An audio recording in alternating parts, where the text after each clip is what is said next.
감사합니다. 우리가 천국을 사모하는 찬양을 부르면 이 세상 욕심이 사라집니다. 어차피 죽으면 천국 갈 텐데 그런 마음이 들지 않습니까? 그래서 늘 천국을 사모하시고 천국을 묵상하면서 살아가시기 바랍니다. 오늘은 하반기 첫 번째 주일입니다. 맥주 감사 주일로 지킵니다. 지난 6개월 동안 하나님께서 우리 교회와 우리 성도들, 가정과 자녀들을 돌보시고 또 세심하게 살펴주셨습니다. 우리 옆에 분들과 한번 인사합시다. 하나님께서 살펴주셨습니다. 범사에 감사합시다. 예, 우리 박수 한번 칠까요? 예, 박수. 예. 예, 모든 영광을 하나님께 올려드립니다. 군대는 명령으로 모든 것을 통제합니다.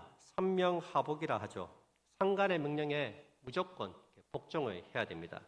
앉으라 하면 앉고 일어서라 하면 일어서고 좌로굴로 우로굴로 명령 한마디로 일사불란하게 움직이는 곳이 군대입니다. 그런데 명령으로 안 되는 것이 있습니다. 기뻐해라, 슬퍼해, 행복해, 사랑해. 이런 말은 아무리 명령을 해도 마음속에서 우러나오지 않으면 이게 잘 되지가 않습니다. 그리고 그 중에 하나가 바로 감사입니다. 감사해. 이렇게 명령한다고 해서 마음에서 감사가 저절로 일어나지는 않습니다. 감사할 일이 있어야지 감사를 합니다. 감사할 일이 없는데 감사하라고 말을 한들 감사한 마음이 생기겠습니까? 그런데 오늘 본문 18절에 보시면 이렇게 말씀하고 있습니다. 범사에 감사하라. 이것이 그리스도 예수 안에서 너희를 향하신 하나님의 뜻이니라.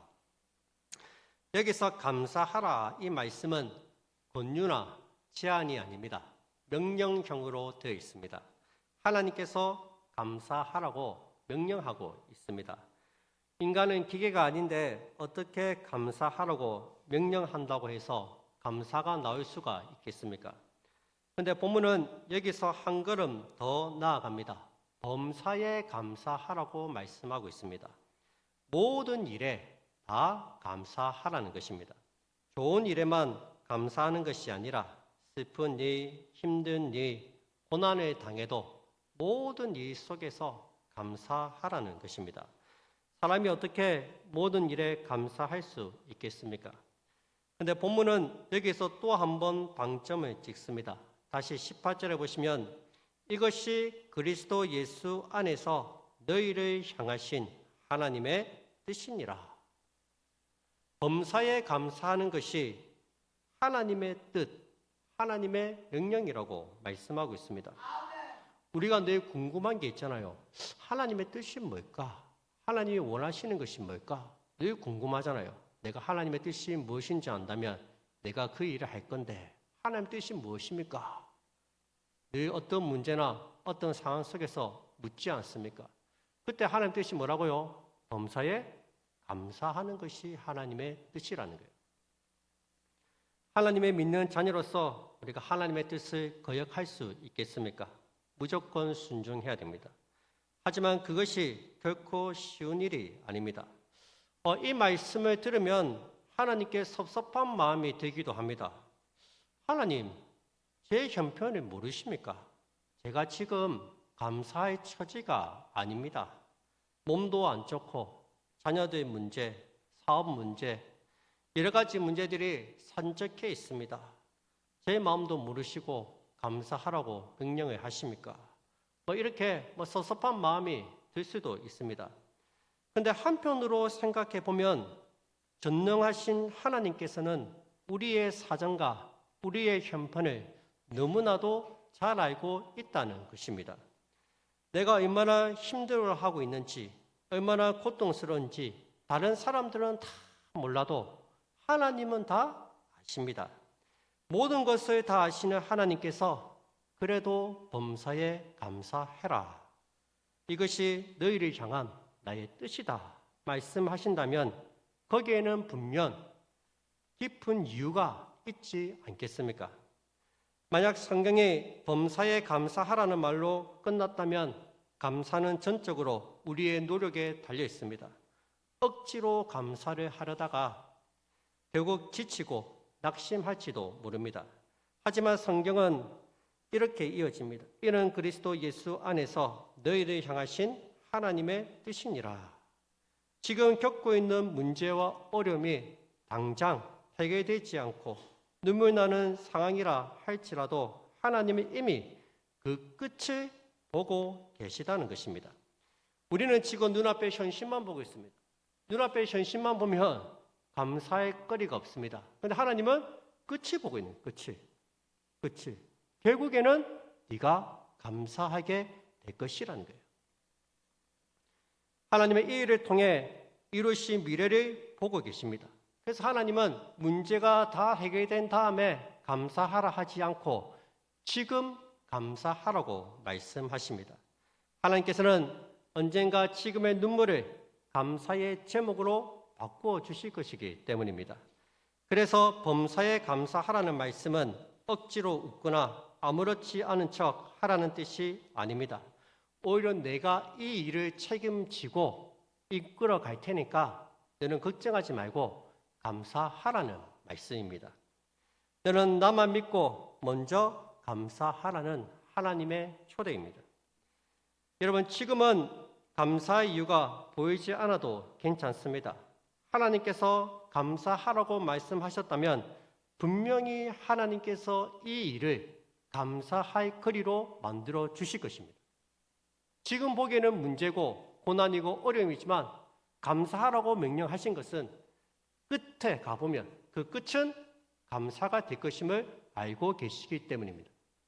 그래서 지금 감사하라고 말씀하시는 것입니다. 여러분, 한번 생각해 보세요. 만약 하나님이 범사에 감사하라고 명령하시지 않고 청유형으로, 권유형으로 말한다면 어떨까요? 한번 감사해 보는 게 어떨까? 그래도 혹시 모르잖아. 한번 그래도 손눈샘 치고 감사해봐. 손해볼 거 없잖아. 이런 식으로 권유를 한다거나 청유형으로 말한다면 어떻습니까? 부담은 더 되죠. 아, 굳이 내가 감사 안 해도 되겠구나. 명령 안 하시니까. 근데 하지만 사실은 더 불안한 거예요. 하나님도 결과를 확신하지 못하는 것처럼 보이기 때문입니다. 그러나 하나님은 그렇게 말씀하시지 않습니다. 범사에 감사하라고 분명한 명령형으로 말씀하고 있습니다. 그 이유는 하나님께서 이미 그 결과를 알고 계시기 때문입니다. 그리고 모든 일을 반드시 선하게 이끌어 가실 것이기 때문에 너희는 지금 감사하라고 명령하고 있다는 말씀입니다. 그래서 범사에 감사하라는 말씀은 우리를 힘들게 하는 명령이 아닙니다. 오히려 하나님의 확신이 담긴 약속입니다. 내가 이 일을 끝까지 책임지고 선하게 인도해 갈 테니까 아무 걱정하지 말고 너는 감사하라는 것입니다. 그러니 결과를 보기 전에 먼저 나를 믿고 감사부터 하라는 명령입니다. 이것이 하나님의 마음이라는 거예요. 그래서 이 명령은 우리에게 큰 위로가 됩니다. 결국에는 하나님이 이 모든 문제들을 감사의 제목으로 바꾸어 주시겠구나. 하나님이 이렇게 말씀하실 때는 확실하다, 이거는.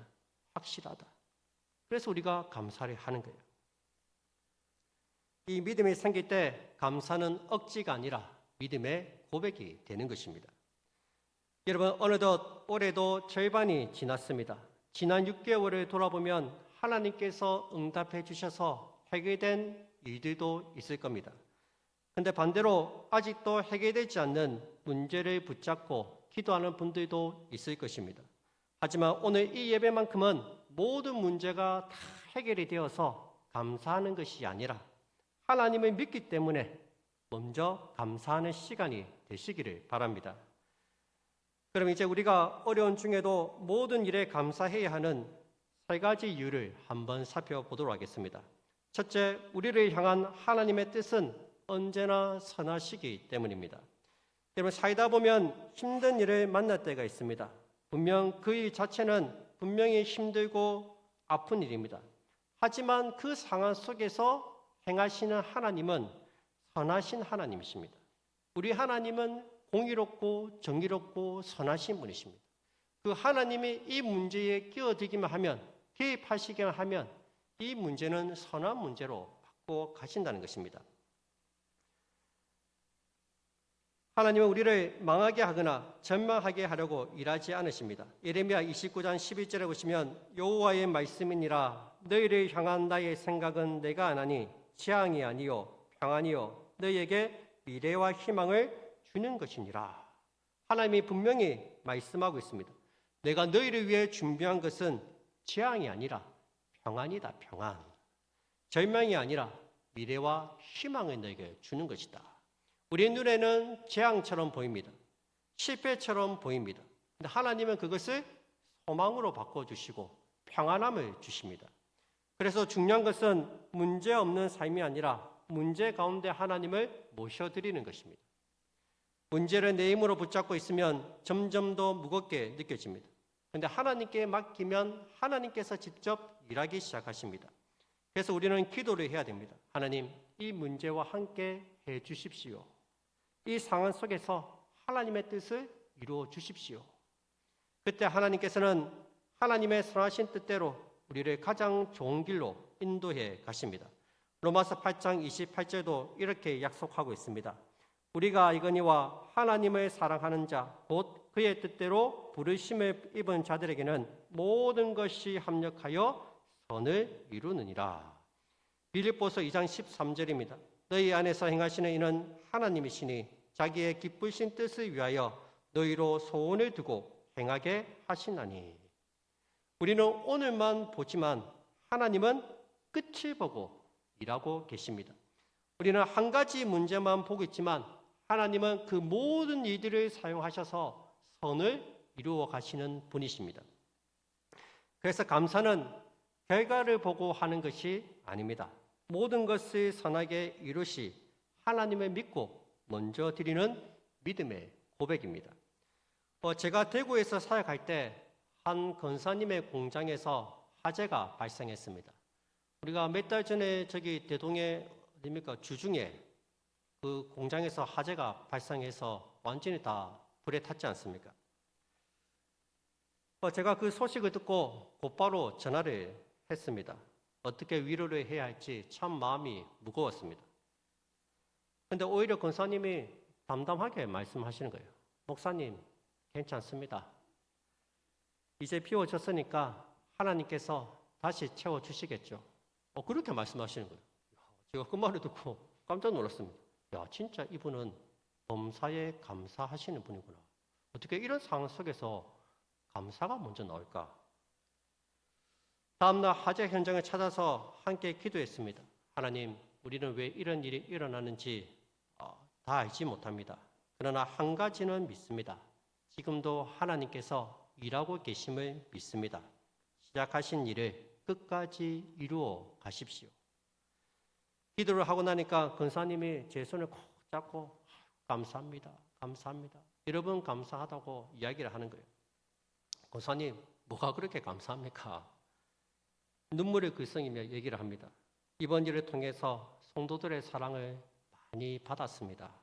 여전도의 회원들이 와가지고 그 화재 현장에서 쓸 수 있는 옷들을 다 빼가지고 세탁해주고 함께 울어주고 함께 위로해줘서 참 제가 사랑을 많이 받았습니다. 또 함께 해주는 성도가 있어서 감사하고 남아있는 창고가 있어서 감사하고 다시 시작할 수 있는 용기와 믿음을 주셔서 감사하다고 얘기했습니다. 그렇습니다. 비록 창고는 잿더미가 되었지만 검사님의 마음은 믿음은 무너지지 않았습니다. 눈에는 눈물이 있었지만 입술에는 감사가 있었습니다. 환경은 감사할 수 없었지만 하나님은 여전히 감사의 이유가 되셨습니다. 여러분, 범사에 감사한다는 것은 모든 일이 다 잘 되고 있기 때문에 감사하는 것이 아닙니다. 어떤 상황에서도 하나님은 여전히 선하시고 지금도 일하고 계심을 믿는 것입니다. 그래서 오늘 우리는 하나님께 감사할 수 있습니다. 우리를 향한 하나님의 뜻은 언제나 재앙이 아니라 평안입니다. 절망이 아니라 미래와 소망이기 때문입니다. 두 번째로 우리가 어려운 상황 속에서도 감사할 수 있는 것은 하나님께서는 화를 복으로 바꾸어 주실 분이기 때문입니다. 저는 우리 성도님들이 질병도 실패도 아픔도 없이 평안하게 살아갔으면 좋겠습니다. 하지만 목회를 하면서 한 가지 분명히 깨달은 게 있습니다. 처음에는 화라고 생각했던 일이 시간이 지나고 보니까 이 화가 복이 되는 그런 일들을 제가 많이 보았습니다. 중국의 고사성어에 세옹지마라는 말이 있습니다. 어느 날 국경 근처에 살던 한 노인의 말 한마디가 도망을 갔습니다. 그 말은 노인에게 가장 큰 재산이었습니다. 사람들은 큰일 났다면서 안타까워했습니다. 그때 노인이 그런 말을 합니다. 이 일이 복이 됐지 화가 됐지 어떻게 알겠는가. 얼마 후에 그 말이 더 좋은 말을 한 마리 듣고 같이 온 거예요. 갑자기 말이 두 마리가 생겨요. 두 마리가. 사람들이 두 마리 말이 생겼다고 축하해 주었습니다. 하여튼 노인이 또 이렇게 얘기합니다. 이 일이 화가 됐지 복이 됐지 어떻게 알겠는가. 얼마 뒤 노인의 아들이 그 말을 타다가 넘어져서 다리를 다쳤습니다. 절름발이가 된 거예요. 사람들이 다시 안타까워하며 말했습니다. 그런데 얼마 후 전쟁이 일어났고 그 마을에 있는 젊은이들이 다 징집되어서 군대로 끌려가서 목숨을 잃었습니다. 그런데 이 아들은 절름발이가 되어서 군대에 가지 않아도 되었습니다. 여러분, 사람의 눈에는 화처럼 보이는 일이 복이 될 수도 있고 복처럼 보이는 일이 화가 될 수도 있습니다. 우리는 누구죠? 하나님을 믿는 하나님의 백성들이죠. 하나님께서는 우리에게 일어난 화를 복으로 바꿔주실 수 있는 분이십니다. 모든 것이 합력하여 선을 이루시는 분이 우리 하나님이십니다. 저는 목회를 하면서 하나님께서 여러 문제를 하나로 엮어서 아름다운 열매를 맺게 하시는 것을 많이 보았습니다. 직장에서 해고당한 것이 오히려 창업의 계기가 되어서 성공한 사업가가 된 성도도 있습니다. 입시에 실패해서 떠난 여행에서 인생의 진짜 꿈과 비전을 발견한 청년들도 있었습니다. 갑자기 찾아온 질병 때문에 건강을 챙기기 시작하면서 이전보다 더 건강해진 분들도 있었습니다. 갑자기 닥친 어려움 때문에 기도의 자리로 나오게 되면서 믿음이 더욱 깊어진 분들도 있었습니다. 처음에는 하라고 생각했던 일이 시간이 지나 보니까 그게 복이 되는 일이 참 많았습니다. 혹시 오늘 여러분도 화처럼 보이는 문제를 안고 예배에 나오셨습니까? 낙심하지 마시기 바랍니다. 하나님은 그 문제까지도 사용하셔서 선을 이루시고 결국 복으로 바꾸어 주실 것입니다. 시편 119편 71절에서 시편 기자가 이렇게 고백합니다.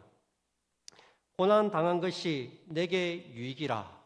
이로 인하여 내가 주의 율례들을 배우게 되었나이다. 사람은 고난을 만나면 고난 자체만을 바라봅니다. 그러나 시편 기자는 고난 속에서 하나님이 무엇을 가르치시는지를 보았습니다. 그래서 고난이 지나간 뒤에는 상처만 남은 것이 아니라 하나님을 더 깊이 아는 믿음이 남았습니다. 그래서 그는 고난 당한 것이 내게 유익했다고 고백을 하는 것입니다. 여러분, 하나님은 이유 없이 우리를 괴롭게 하시는 분이 아닙니다. 때로는 고난을 통해 하나님을 더 깊이 알고 더 성숙한 사람으로 자라나게 하십니다. 소설가 박상우 씨는 아름다움을 아름다움이라고 표현을 했습니다. 아름다움을 아름다움. 앓는다는 말이죠. 앓는다. 사람이 살아가며 앓는 시간이 있습니다. 힘든 시간, 괴로워서 눈물을 흘리는 시간, 묵묵히 견디는 시간이 있습니다. 그 모든 아픔을 통과하면서 비로소 아름다운 사람이 되어 간다는 것입니다. 시인 천장희 씨도 이렇게 말했습니다. 아름다움은 상처가 피어낸 꽃이다. 참으로 멋진 말 아닙니까? 아름다움은 상처가 피어낸 꽃이다. 신앙생활을 하다 보면 유난히 따뜻하고 깊이가 있는 분들을 만날 때가 있습니다. 그분들의 아름다운 이유는 상처가 없어서가 아닙니다. 누구보다 많은 아픔을 겪었지만 그 상처를 하나님께 맡기고 믿음으로 통과했기 때문에 아름다운 것입니다. 정말 아름이 아름다움으로 변한 것입니다. 저는 저와 여러분들이 그런 아름다운 사람들이 다 되었으면 좋겠습니다. 아름을 통해 아름다움을 이루어가는 하나님의 향기가 나는 아름다운 믿음의 사람이 되시기를 축복드립니다. 세 번째, 우리의 인생은 아직 끝나지 않았기 때문입니다. 여러분, 우리의 삶은 현재 진행형입니다. 지금도 숨을 쉬며 살아가고 있습니다. 오늘 우리가 함께 예배드리고 있는 것은 하나님께서 우리를 향한 일을 아직 끝내지 않으셨기 때문입니다. 우리의 삶이 끝나지 않았기 때문에 오늘이 있고 내일이 있습니다. 그런데 사람들은 어려움을 만나면 뭐라고 합니까? 다 끝났다. 이제 다 끝났다. 절망합니다. 너무 쉽게 얘기합니다. 사업이 어려워지면 다 끝났다. 시험에 떨어져도 끝났다. 건강을 잃어도 이제 다 끝났다. 정말 그렇습니까? 정말 다 끝났습니까? 아니요. 끝날 때까지 끝난 게 아닙니다. 아직 우리는 살아가고 있습니다. 돌이켜보면 지난 해에도 이제는 정말 끝이다 생각했던 일들이 있었을 것입니다. 저 역시 지난해 우리 교회 처음 부임했을 때 재정적인 어려움과 교회의 여러 가지 문제를 보면서 야, 이거 조만간에 다 끝나겠구나. 그런 생각을 한 적이 있었어요, 저도. 그런데 하나님께서 여기까지 인도하셨어요. 다 끝날 줄 알았는데 여기까지 인도하셨어요. 너희 푸른 중창단도 생기고 천년부도 세워지고 주일학교 애들이 매주마다 오고 있고 여러분 끝날 때까지 끝난 게 아니에요. 그리고 오늘 우리가 맥주 감사주 예배를 드리고 있습니다.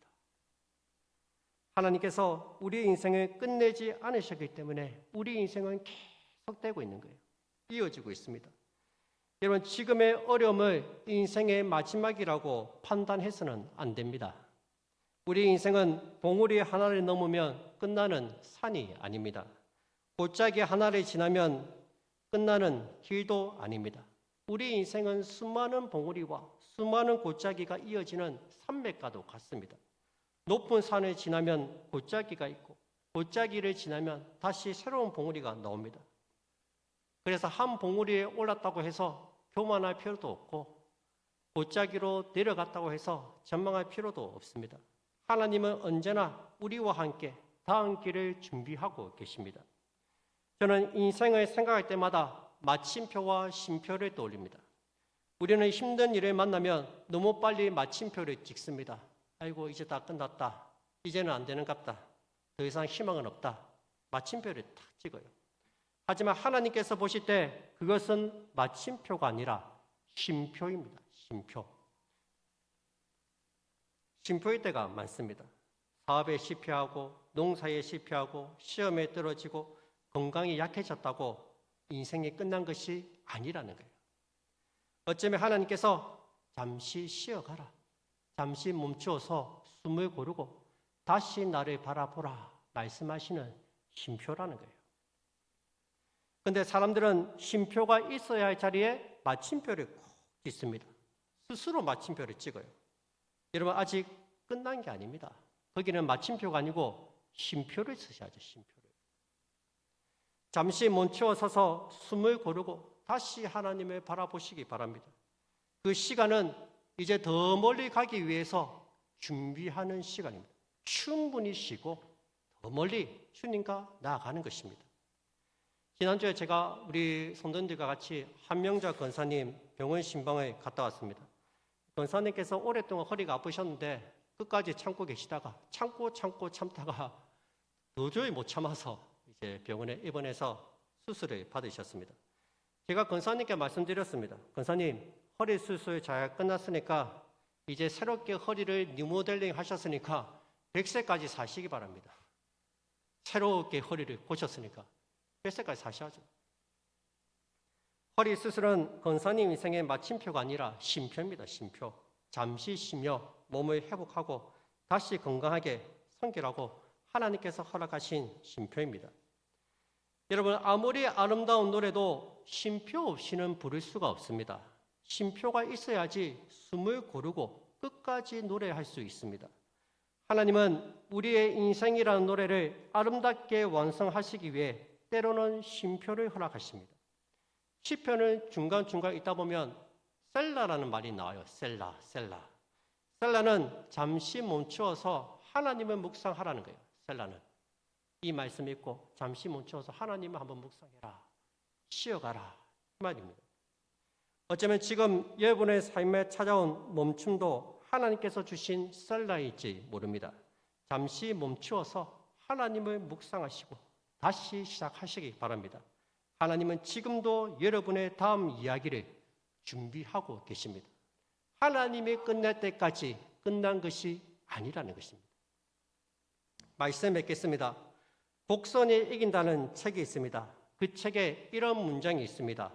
삶은 the end가 아니라 end이다. the end 아시죠? 우리는 하나가 막히면 end, 끝났다. 이게 다 끝이다. 그렇게 말합니다. 그러나 하나님은 그건 end가 아니고 end야, end. 그리고 또 그리고 계속 이어지는 거야. 말씀하십니다. 그 다음이 있다고 말씀하십니다. 하나님은 언제나 우리 인생의 다음 장을 준비하고 계십니다. 여러분, 끝이라는 단어를 붙들고 살 것인지 아니면 그리고라는 단어를 붙들고 살 것인지 그것은 우리의 선택에 달려 있습니다. 여러분의 인생에 너무 빨리 마침표를 찍지 마시기 바랍니다. 아직 하나님은 우리 인생의 편을 놓지 않으셨습니다. 지금도 여러분의 인생을 가장 아름답게 써내려가고 계십니다. 그래서 우리는 아직 이해되지 않아도 감사할 수 있습니다. 아직 문제가 해결되지 않아도 감사할 수 있습니다. 절망적인 상황에서도 감사할 수 있습니다. 우리의 이야기는 아직 끝나지 않았기 때문입니다. 그래서 우리는 범사에 감사할 수 있습니다. 그러니 마침표 대신에 감사를 찍으시기 바랍니다. 오늘의 눈물이 내일의 간증이 될 것입니다. 오늘의 실패가 내일의 축복이 될 것임을 꼭 믿으시기 바랍니다. 하나님께서 이어서시 다음 이야기를 기대하면서 어떠한 상황 속에서도 범사에 감사하시는 우리 모든 성도들이 다 되시기를 주님의 이름으로 축복드립니다. 같이 찬드리고 함께 기도하겠습니다. 나의 구원하실 주 감사 찬드리겠습니다.